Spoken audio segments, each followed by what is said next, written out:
It melted the siding on the house next door. And this fire started at a home in the 2200 block of Blakers Boulevard in the Mill Creek subdivision. Officials say that the fire started around 7 this morning. New at 6, Low Country reporter Jonathan Burton talked to the family who lived next door to where this fire started. They've been displaced for a time as well. They tell him the damage to their house was so bad they may not be able to live there anymore either. My daughter, who has the first bedroom there, woke me up and said, "There's something wrong. I hear exploding things. I think the house next door is on fire." And it was. It was hot. You could feel the flames across the street. You could feel them. It was really bad. The fire sent metal flying into Lou Novak's front yard. His fiance called for help. The garage door was open, and the back of the garage was on fire, and black smoke was coming out. So I ran inside and got 911 and was freaking out. Lou ran across the street to help Laura Sampson and her family get out of their house. The Sampsons live next door to the home that caught fire. It was just, a real disaster. And this is all that's left. Even the cars parked in the driveway burned to a crisp. The heat melted the siding of the Sampsons' house. Inside, water damage, debris all over their stairs, and even the ceiling in their bathroom gone. Firefighters tell me this could have ended much worse. They say the fortunate part here is there were no injuries. Everybody's alive. Animals are safe. It's all good. It's just a house and materialistic things. That's it. The Sampsons will be able to return home once the repairs on their house are finished. But the house that caught fire appears to be a total loss. Neighbors say the young couple that lived there just moved in 6 months ago. In Bluffton, Jonathan Burton, WTOC News. The American Red Cross is helping the families affected by the fire. The state fire marshal says that it could be weeks before they finish their investigation.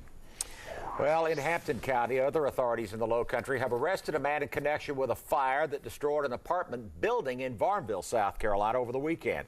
According to our news partners at the Hampton County Guardian, Andre Green broke into his girlfriend's apartment, gas can in hand. Her apartment, along with 3 others, totally lost. Green is facing arson and burglary charges.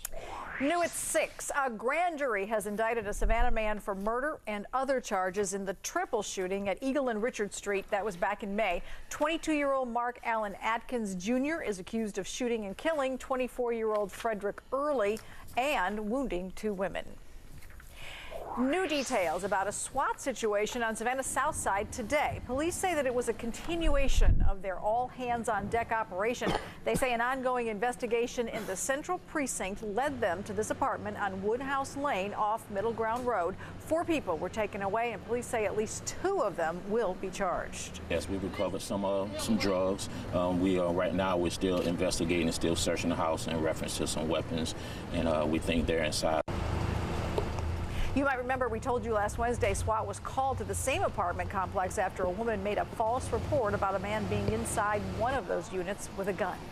Take a look at this picture just into the WTOC 24-hour newsroom. Savannah Chatham Counter Narcotics team says that they seized 90 pounds of marijuana from a mobile home on Shady Lane Drive in Garden City yesterday. So far, they've arrested Martin Hernandez and Marilu Trujillo for trafficking.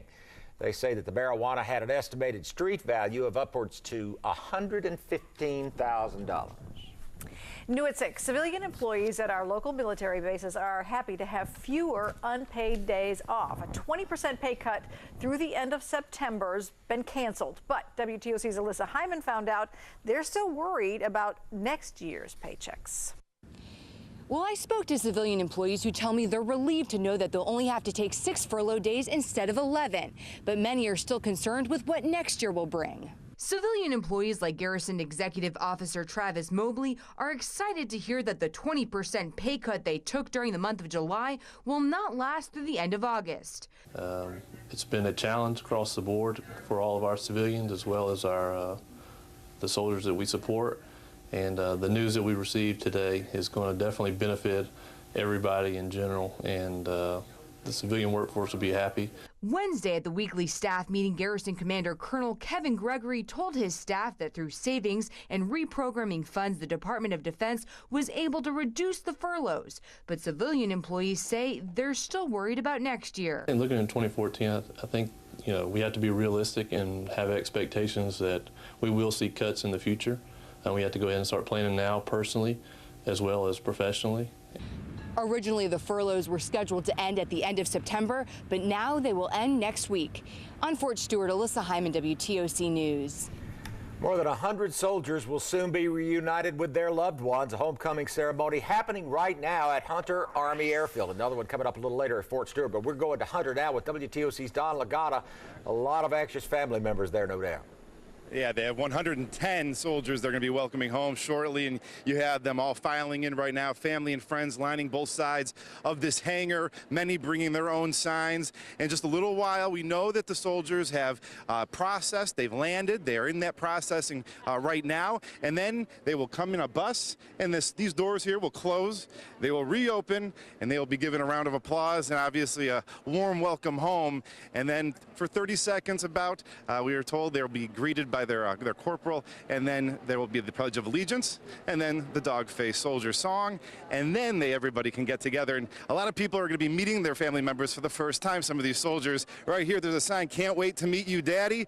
And this is Stephanie Parker and her daughter Elizabeth, and Dad hasn't seen her yet. No, sir. So how excited you must be.